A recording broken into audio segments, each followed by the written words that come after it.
Popin Media. Sikirize tusigaza wano tugenda kuba tusoma obukulembeze buno abatawuni kanso bategere abasabu kaunti n'abasabu kaunti bategere abatawuni kanso nga wetubadde mu kulonda amawulire amalungi mu sabu kaunti nti ebifo byonna 15 byonna bifunye abakulembeze era amawulire amalungi mu tawuni kanso nti ebifo ebisinga era biriko abakulembeze era bangambye nti tubuzaako ekifo kimu kyokka mu tawuni kanso ebifo byonna bibeere nga biggwayo munzikirize ngenda kuba nsoma obukulembeze bwa sabu kaunti oluvannyuma chairperson wa district ono asoma obukulembeze obwa tawuni kanso naye nsaba buli gwe tusoma nga mukulembeze tukusaba eiro gyeko mu maaso abantu bakulabeko ene Kayunga ye mwami Seruzi Ibrahim. People power, our power, our power, people power. Netugenda kumumyuka we nga ye Mbabali Nasibu Nabugolo. Power, our power, our power, people power. Netugenda kumuhandisi we Gombolola ye mwami Bazira Ronald. People power, our power, our power, people power. Netugenda ku publicity secretary eranga ye munamawulire ye mwami Senoga Samuel Sengendo. People power, our power, our power, people power. Netugenda ku finance secretary ngonono ye mukyala Nambi Mariam.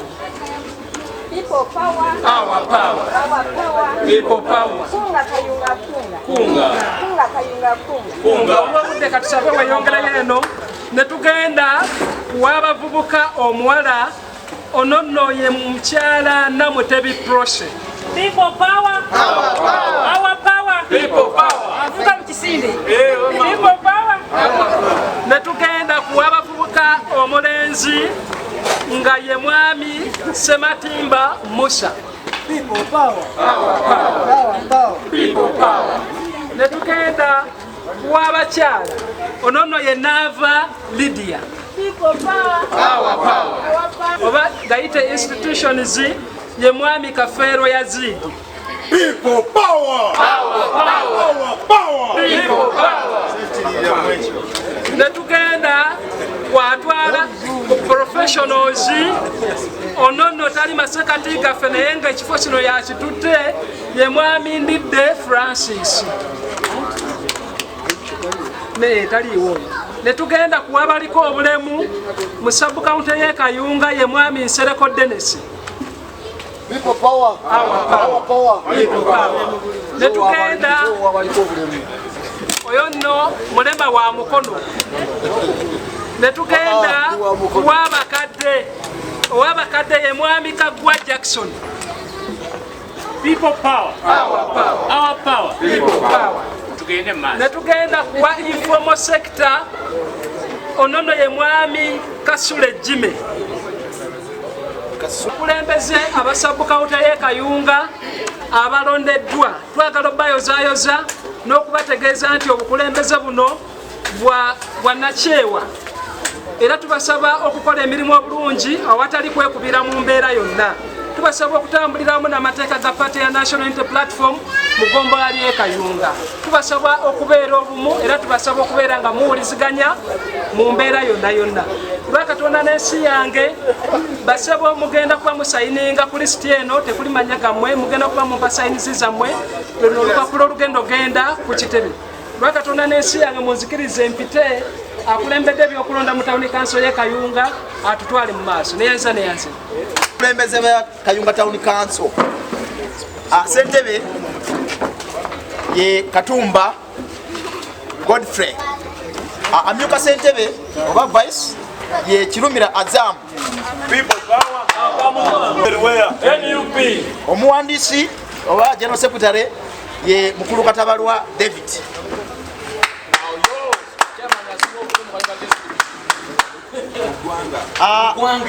Secretary for publicity ye Semambo David. Semambo David. Akulira byensimbi agenda tukwatira ensimbi mu town council ye Lwanyaga Haruna Sentamu. Akulira abakyala agenda tukungira abakyala ye Natabi Sylvia.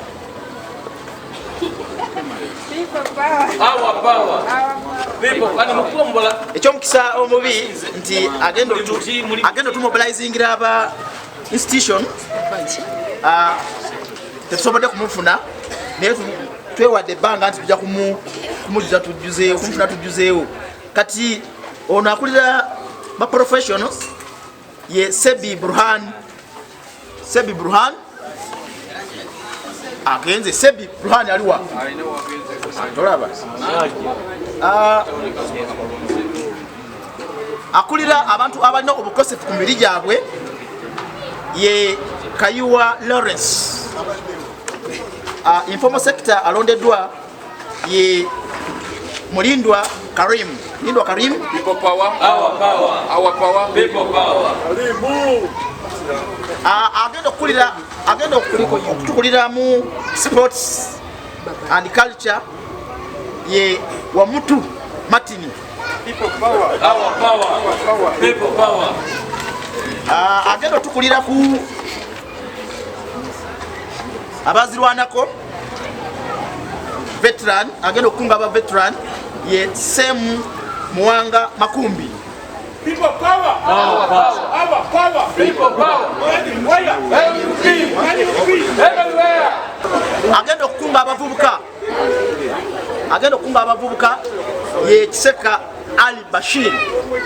Our power, people power. Bwetutyo wetulonze mu Kayunga Town Council nga tusigazaamu ekifo kimu ekyakulira institutions yekako tutafunye nga tulina essuubi nti tugenda mufuna nga weekend tenda gwako mu mbeera eyo twagala okuyozaayoza muli bwenna abalondera ku bukulembeze buno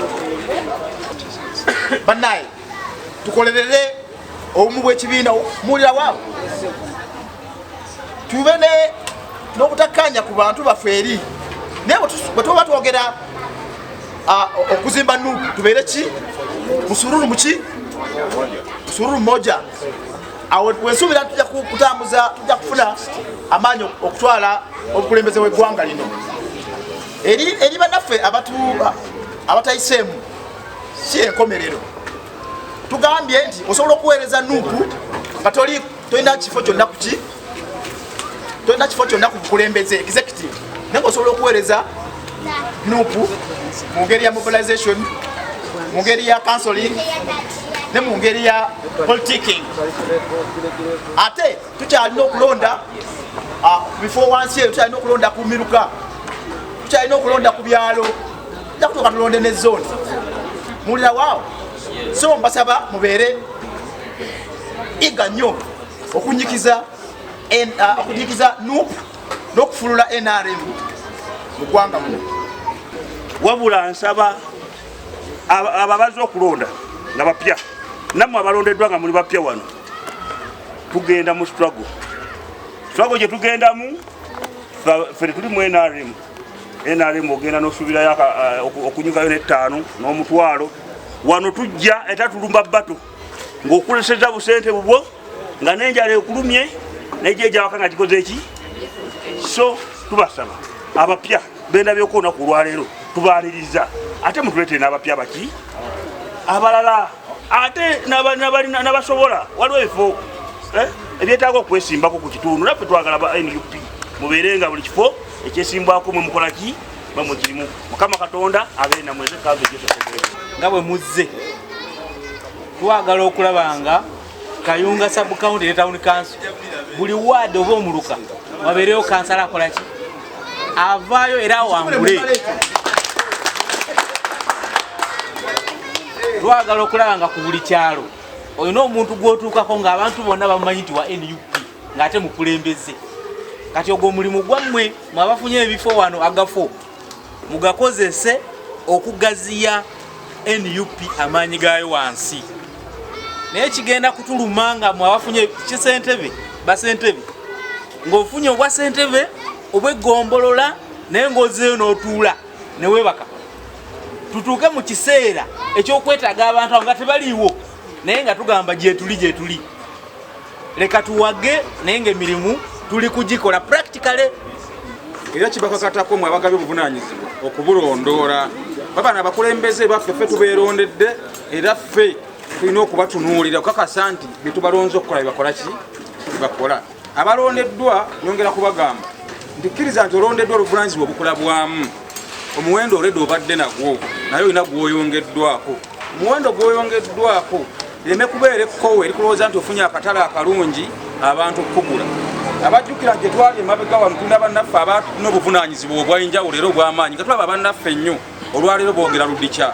Abaalabanga Lumala wano Brian essaawa zino bw'omusanga weewuunya. Abaalabanga muganda waffe Lugoloobi ow'ekiteredde essaawa zino weewuunya. Bwe babanga baagenda bwe batyo nga tebalina muwendo gw'oli nakitegeeza gwokirawo. Lwakyo nkusaba okusigaza erinnya n'amaanyi n'obuvunaanyizibwa n'ekitiibwa okusiga nga oli mukulembeze ow'ensa kwe kunyerera ku ekyo ekikulondesezza olwaleero. Budde si mukwano gwaffe tujja kwongera okusinkana era okwogera ebingi lwa Katonda n'ensi yange ensaala nkatongole ppendeke konkome bbi Ssaabawandiisi w'ebbendo bino erya Ntenjeru North.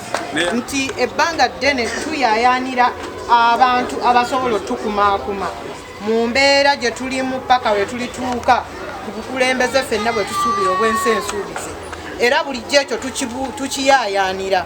Naye mbasaba bino ebintu bye tugendamu bya ddala. Ofunye obukulembeze naye nsaba obukulembeze obukozese kye bukulondeddwa kubanga obukulembeze buno tetulina yadde kye tugaba. Mu ntandiko era Mr. Ojambo oyo akimanyi twajjanga tutambuzanga bigere nga tunoonya naye kati mmwe mulina n'omukululo gwe mutandikiddeko. Kati mbasaba omukululo guno mwongere ku bubusitinga bubusitinzi.